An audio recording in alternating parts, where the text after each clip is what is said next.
A crença comum é a de que aquele que morreu se foi para sempre e em nada mais interfere no mundo dos vivos.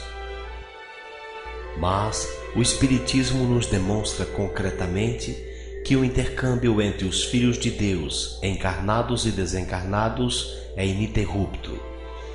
Os espíritos nos rodeiam praticamente a todo instante.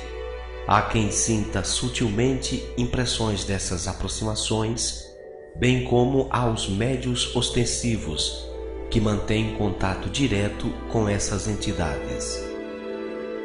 Os seres espirituais procuram nos sugestionar e influenciar nossas decisões.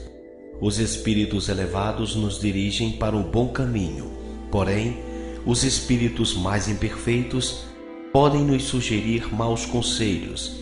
Essas más influências são o que hoje conhecemos por obsessão.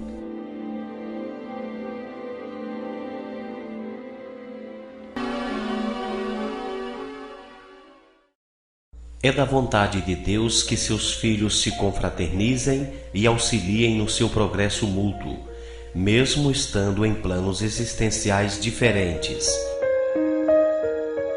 Os espíritos mais experientes, que desfrutam de uma situação mais favorável, se engrandecem em poder servir a Deus, auxiliando aos irmãos mais imperfeitos em sua reforma íntima, inspirando-lhes sabedoria e virtudes morais.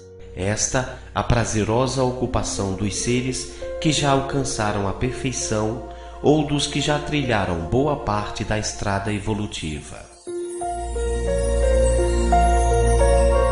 Assim como no estágio atual do nosso planeta Terra há pessoas de diferentes níveis intelectuais e morais, o plano espiritual é repleto de espíritos em diferentes escalas, havendo então seres de toda qualidade, espíritos orgulhosos, invejosos, preguiçosos, mal intencionados e vingativos.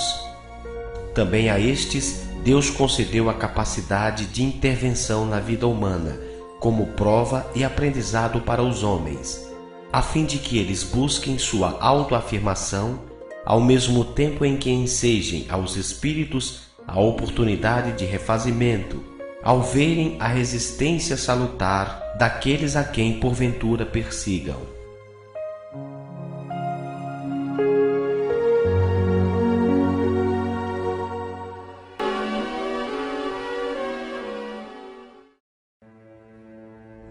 Entre os perigos que a prática do Espiritismo apresenta, devemos colocar na primeira linha a obsessão, isto é, o domínio que alguns espíritos adquirem sobre certas pessoas. Sempre é praticada pelos espíritos inferiores que procuram dominar. Em sua missão de transmitir as mensagens do plano espiritual, o médium deve estar ciente de que poderá ser perseguido por espíritos zombeteiros e perversos que tentarão lhe obsidiar. Ao abrir a janela que dará acesso ao mundo dos espíritos, o médium sabe que poderá se deparar com toda a qualidade de caráter.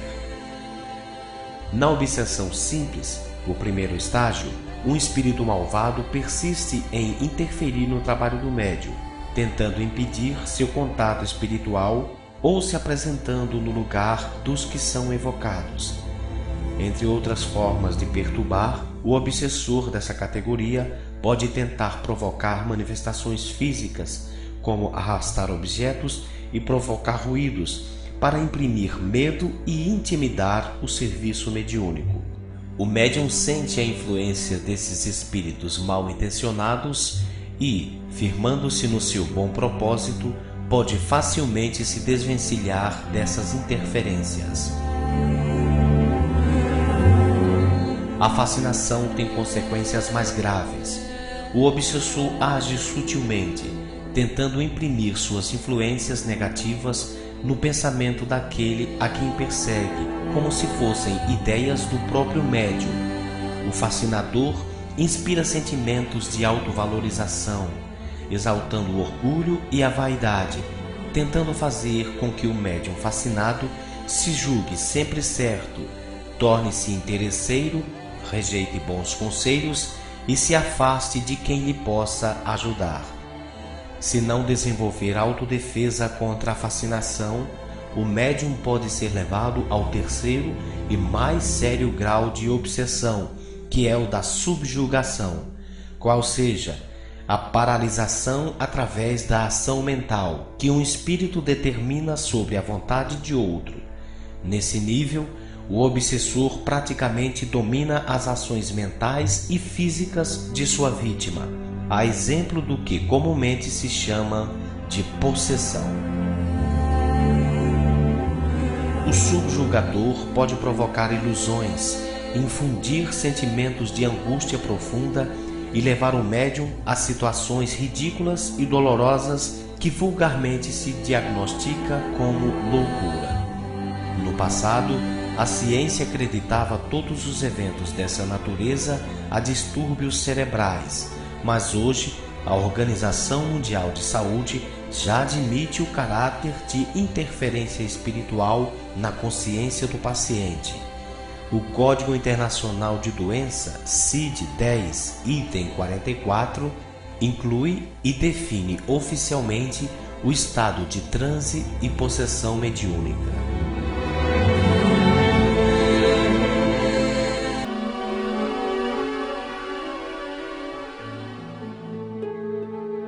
No curso dos relacionamentos, estamos sujeitos a entrar em conflitos com determinadas pessoas.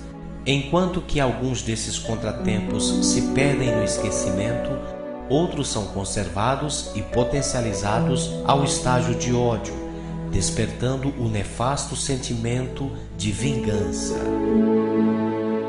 Grande parte dos casos de obsessão é fruto de perseguição pessoal, de laços rompidos abruptamente no passado, de situações vividas em outras reencarnações. Aquele que se sentiu ultrajado e traído guarda sua mágoa e aguarda o momento mais propício para cobrar o que julga ser sua justiça. Não raro, o obsessor se alia a comparsas desse mesmo nível, num jogo de obsessão coletiva em que ambos desfrutam do prazer maligno do outro. Casos assim são chamados também de vampirismo. Uma segunda causa obsessiva ocorre por vinculação em torno de um interesse comum, por exemplo, alcoolismo, tabagismo e narcotismo. A perseguição assim não é de ordem pessoal, mas apenas em função do objeto de desejo de ambos. Um espírito pode estimular o encarnado a buscar a peça de que também é viciado e com isso lhe sugar a vitalidade, sentindo a mesma sensação, tal como fosse ele a se fartar do vício. Outra razão que desperta o interesse obsessivo é a perseguição de ordem ideológica contra todo aquele que se alista em campanhas de interesse comum. Como há indivíduos de ambições particulares, estes fazem de tudo para barrar a evolução da sociedade, perseguindo qualquer pessoa que procure contribuir com uma causa humanitária. Aquele que se propõe a servir ao bem comum, por exemplo, em prol do espiritismo, fatalmente será perseguido por homens e por espíritos na proporção dos resultados do seu trabalho. Os fracos temem, mas os esclarecidos se fortalecem nas bem-aventuranças de Jesus. Bem-aventurados os que sofrem perseguição por causa da justiça, porque deles é o reino dos céus. Em nenhum caso de obsessão há injustiça da parte de Deus em permitir a perseguição. Nessas, de ordem pessoal e por interesses comuns, nunca há vítimas inocentes, pois que ambos, obsessor e obsidiado, estão ligados intimamente por eventos que eles mesmos são responsáveis, o que consiste, portanto, em oportunidade para refazimento moral dos envolvidos. Quando a perseguição é por ordem ideológica, o perseguido cumpre uma prova a que voluntariamente se inscreveu. da qual poderá colher excelentes frutos para a sua evolução, além de servir aos propósitos da coletividade a quem prestou o serviço. Se alguém aconselha outro a um mau procedimento, será responsável por esse ato e sofrerá as suas consequências. Aquele que é mal sugestionado terá sua parcela de culpa se praticar a má sugestão, ou até pelo desejo de efetivá-la, mesmo que não tenha tido oportunidade de fazê-lo. Entretanto, se resistir à tentação consciencialmente, reservará para si as recompensas divinas por sua coragem e perseverança na ética.